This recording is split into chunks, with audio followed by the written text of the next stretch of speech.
काले और पीले कपड़े पहन के हुसैनी बने। एक एक रात हम पे पहाड़ जैसी गुजरी। बला गए तो 1,24,000 अंबिया की रूह आ गई। आबिदों का सजदा मस्जिद में है, आशिकों का सजदा करबला में। और वो सजदा किया इमाम हुसैन ने, और हम आज सजदे से दूर है। शरबत हुसैनियत नहीं है सिर्फ इसलिए कि हुसैन पाक ने शरबत बांटा या न बांटा, इसका कोई सबूत मेरे पास नहीं है। तवज्जो है, जायज नाजायज की बहस नहीं कर रहा हूँ। अल्हम्दुलिल्लाह हम तो बांटते हैं। और आपको बताऊं, हम सिर्फ 10 मुहर्रम को नहीं, अल्लाह का शुक्र है, रियाकारी के लिए नहीं, अल्लाह का शुक्र, हम 10 मुहर्रम 10 के 10 दिन बांटते हैं शरबत। और एक बात ये भी आपको बताऊं, हम वो लोग हैं भाई, 10वीं मुहर्रम का शरबत में अपने हाथ से बनाता हूं। हाँ अल्हम्दुलिल्लाह, अल्लाह का शुक्र है। तो हम शरबत वाले, लेकिन एक बात मैं कहने की जो कह रहा हूँ, इमाम हुसैन ने शरबत बांटा या नहीं बांटा अपने नाम पर, इसका कोई सबूत मेरे पास नहीं। लेकिन इमाम हुसैन ने सजदा किया, इसके करोड़ों सबूत मेरे पास मौजूद है। तो शरबत पिलाने वाला क्या होगा ये मैं नहीं कह सकता, हालांकि वो है हुसैनी। लेकिन सजदा न करने वाला, तो सजदा न करने वाला कभी हुसैनी, बोलो हो सकता है हुसैनी? आप कहते हैं नाड़ा पहन के हुसैनी बनेंगे, कड़ा पहन के हुसैनी बनेंगे, काले और पीले कपड़े पहन के हुसैनी बनेंगे। मैंने कहा नाड़ा भी बाजार में खरीदा जाता है, कड़ा भी बाजार में खरीदा जाता है, कपड़ा भी बाजार में खरीदा जाता है, और जो चीज खरीदी जाए वो हुसैनियत नहीं हो सकती। जो चीज खरीदी जाए वो हुसैनियत नहीं हो सकती, जो चीज बेची जाए वो हुसैनियत नहीं हो सकती। तो कड़ा भी खरीदा जाता है, इसलिए कड़ा हुसैनियत नहीं है। नाड़ा खरीदा जाता है, नाड़ा हुसैनियत नहीं है। काले पीले कपड़े खरीदे जाते और बेचे जाते, ये हुसैनियत नहीं है। सजदा ना खरीदा जाता है ना बेचा जाता है, ये हुसैनियत है। इसलिए अगर हुसैनी बनना है, क़यामत के दिन इमाम हुसैन के साथ उठना है, तो तुम्हें नमाज पढ़ना पड़ेगा, 10 मिनट का वक्त निकालना पड़ेगा। और अगर ऐसा नहीं करोगे तो मरने के बाद पछताओगे। शायद इस कलंदरे बेनवा, इस कौसियत माफ के दरबार के फकीर की आवाज आपके कानों में गूंजे, तुम पछताओगे।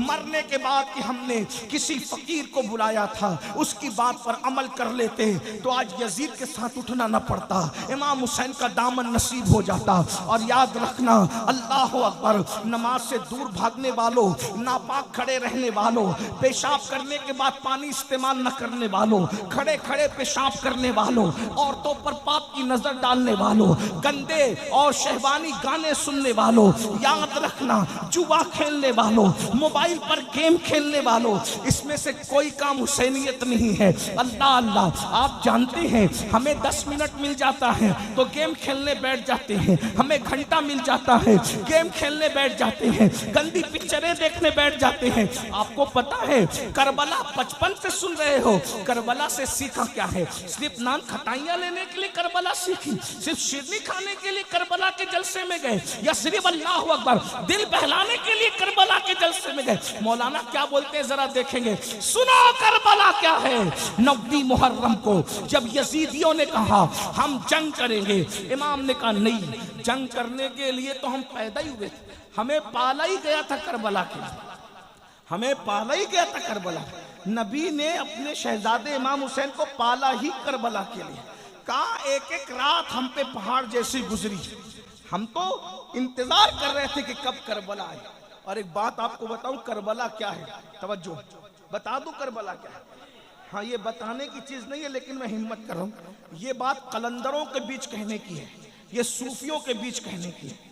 ये बात जो लोग बहुत अल्लाह ने जिनको ज़ाहिरी बातिनी उलूम के खजाने दिए उनके पास कहने के, लेकिन मैं जलसे में हिम्मत करके कह दे रहा हूँ। जो समझे वो समझे, जो नहीं समझे अल्लाह करे न समझे।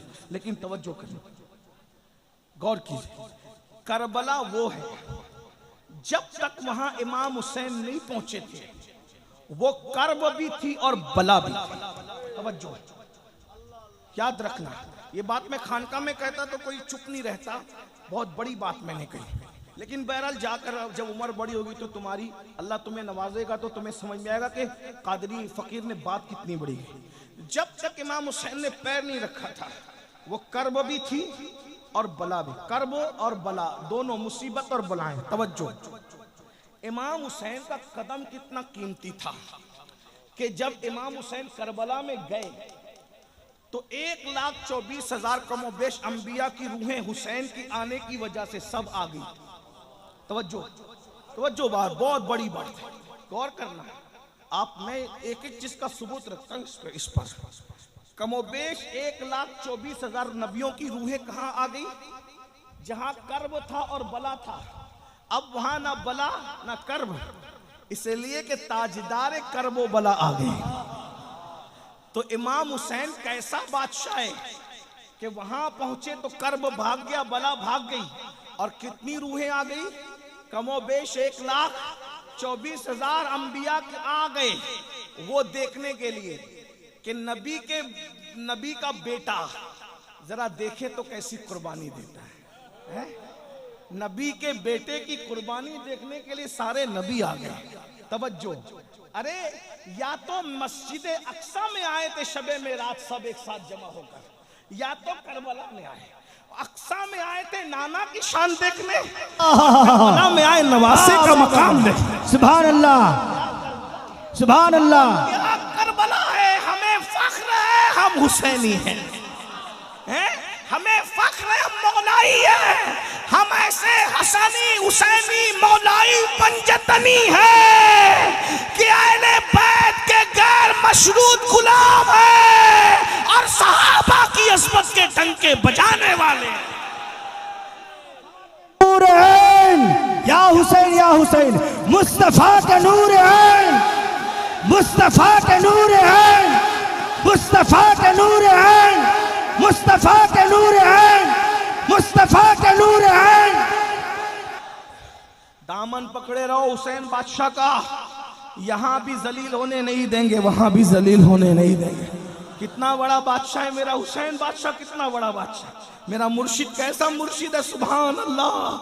कि करबला गए तो 1,24,000 अंबिया की रूह आ गई है देखने के लिए आखिरी नबी का बेटा कैसा कुर्बानी देता है, कैसे अपना बेटा इसलिए कह रहा हूं कि कुरान कहता है अबना आना वाबना कुम, अबना आना वो अबना कुम, तुम अपने बेटों को लाओ, हम अपने बेटों को लाए। तो नबी बेटों की हैसियत से किसको ले गए? इमाम हसन और इमाम हुसैन। हाँ, इसीलिए एक जंग में मौला अली ने कहा था, मौला अली के तकरीबन 18-19 बेटे थे, सबको बिठाया, बोला अली का कौन बेटा है जो अकेले मैदान में जाकर 60,000 के लश्कर से लड़ेगा? तो इमाम हसन उठे, कहा कि अब्बू मैं लड़ूंगा। आपने मैं हसन तुम समझे नहीं मेरी बात, मेरे लाडले बादशाह हसन ने मेरी बात पे तवज्जो नहीं दी। कहा क्यों? आपने कहा ना अली का कौन बेटा जाकर लड़ेगा। ओ तू अली का बेटा कब से पैदा अली से हुआ है, मगर तू तो नबी का बेटा। वाह वाह वाह वाह वाह। मैंने अली का बेटा कहा क्योंकि जब अल्लाह ने कह दिया बनाना वाबनाकुम कि अपने बेटों को लाओ, हम अपने बेटों को लाते हैं, तो जब अल्लाह के कुरान ने तुझे नबी का बेटा कह दिया तो फिर अब मैं अली का बेटा कैसे? सुभान अल्लाह। पैदा अली से हुआ है तो तू नबी का बेटा, मैं अली के बेटों को कह रहा हूं। तो फिर बड़ी लंबी दास्तान है। फिर उसके बाद गाजी अब्बास उठ कर बाबा मैं लड़ूं, मैं अली का बेटा हूं। वो बड़ी लंबी दास्तान है, फिर उधर नहीं जाता, वरना मुझे तो अभी तकरीर ही करना थोड़ा सा, चाहे वो सोच हो रही है कि कहीं मेरी फ्लाइट न छूट जाए। सुबह की फ्लाइट है। हमारे मौलाना सादिक साहब किबला से मैंने कहा था कि मुझे 1:30 बजे तक ख़त्म कर देना, 2 बजे सलात सलाम पढ़ लेंगे और मैं निकल जाऊंगा। लेकिन बहरहाल अब अल्लाह की मर्जी है, मैं बात पूरी कर रहा हूँ। तवज्जो, क्या अर्ज़ कर रहा था, जब इमाम हुसैन करबला में आए तो सिर्फ हुसैन नहीं आए, कैसा मेला लगाया शहजादा हुसैन ने, हुसैन बादशाह ने, कि सारे अंबिया की रूह कहाँ आ गई? बोलो भाई, करबला में। सिर्फ अंबिया की रूह नहीं, सैयदुल अंबिया भी तशरीफ लाए। सुभान अल्लाह। उस पर तो हमारे पास हदीस मौजूद है, सियाए सित्ता की हदीस मौजूद है। आए और हुजूर खड़े होकर तमाशा नहीं देख रहे थे, बल्कि बताऊं क्या कर रहे थे?